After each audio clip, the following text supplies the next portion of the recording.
Hei Pilli, jos teitä on kerran suuria ja pieniä, niin miksi jotkut pillit kuulostavat iloisilta ja jotkut surullisilta?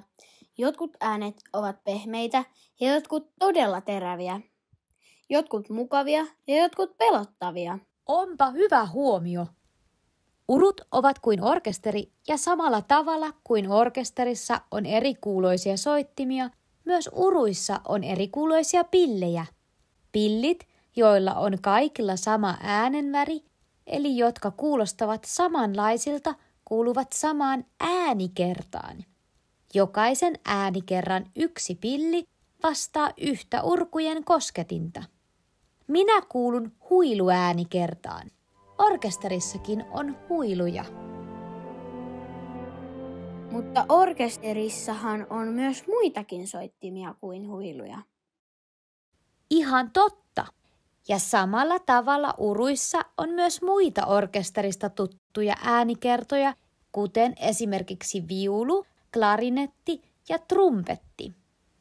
Näitä äänikertoja siis kutsutaan niiden soittimien nimillä, joiden ääntä ne matkivat, niin kuin vaikka viuluäänikerta. Kaverini soittaa viulua ja meillä on kotona sellainen. Mutta hei, miltä klarinetti ja trumpetti kuulostavat? Tadaa! Tämä oli viulu. Tämä oli trumpetti.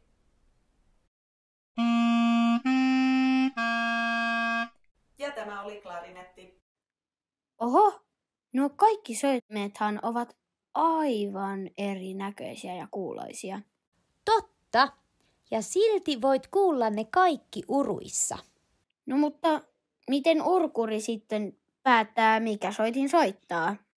Uruissa on joko äänikertatappeja tai sitten nykyaikaisia painikkeita. Painamalla äänikerran päälle tai vetämällä äänikertatapin ulospäin siihen kuuluva äänikerta soi. Äänikerran saa pois päältä joko painamalla samasta painikkeesta uudelleen tai työntämällä äänikertatapin sisäänpäin. Äänikertojen tapit näyttävät tältä. Nyt äänikerta on päällä.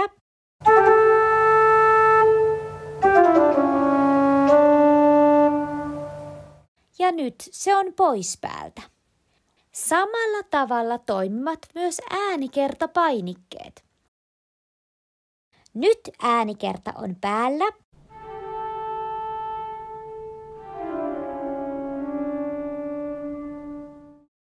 Ja nyt se on pois päältä. Ahaa, eli soivatko eri äänikerrat siis aina vuorotellen? Äänikerrat voivat soida joko yhdessä tai erikseen, samaan tapaan kuin myös soittimet voivat soida joko yksin tai yhdessä. Urut ovat kuin orkesteri, jossa äänikerrat ovat soittajia. Jos uruissa on esimerkiksi 5 eri äänikertaa, se on vähän sama kuin orkesteri, jossa on 5 eri soitinta.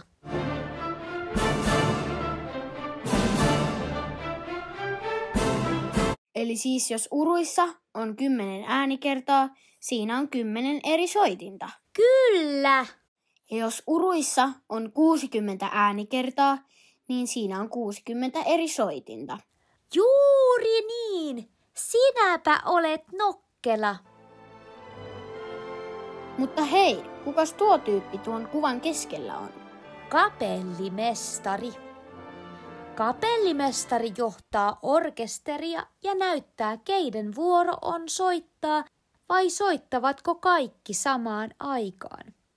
Kun urkuri soittaa, hän toimii samaan tapaan urkujen kapellimestarina ja määrää, mikä äänikerta on milloinkin päällä ja mitkä äänikerrat soivat samaan aikaan. Vau, onpa jännän näköistä. Niin se onkin. Urkuri voi soittaa todella monenlaisia soittimia ja soitin yhdistelmiä. Äänikertojen, eli sen mikä tai mitkä kaikki soittimet soivat, Valitsemista kutsutaan rekisteröinniksi. Ai rekisteröinniksi.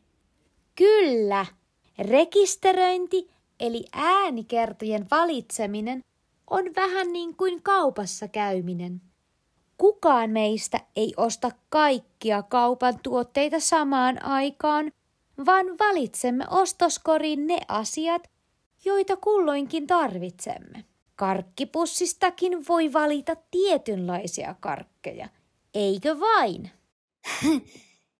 Joo, vaikka en kyllä ikinä saa syödä niin paljon karkkeja kuin haluaisin.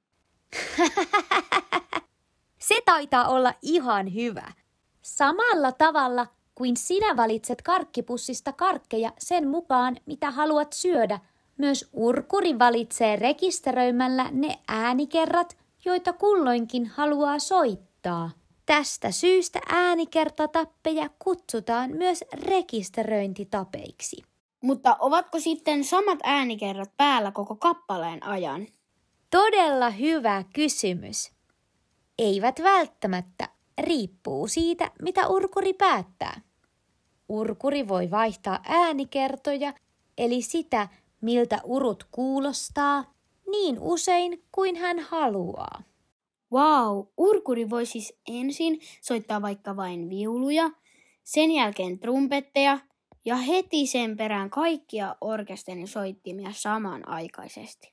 Kyllä! Kuunnellaanpa pari esimerkkiä. Tältä kuulostaa orkesteri.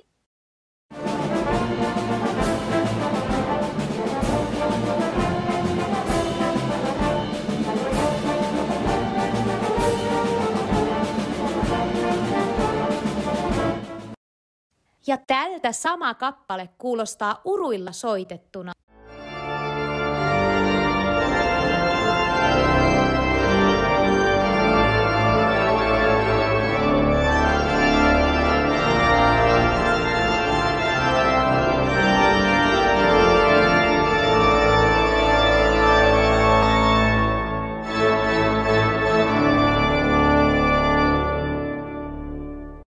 Eikö olekin hassua? Yhdellä soittimella pystyy tekemään noin paljon ääniä. Upeaa!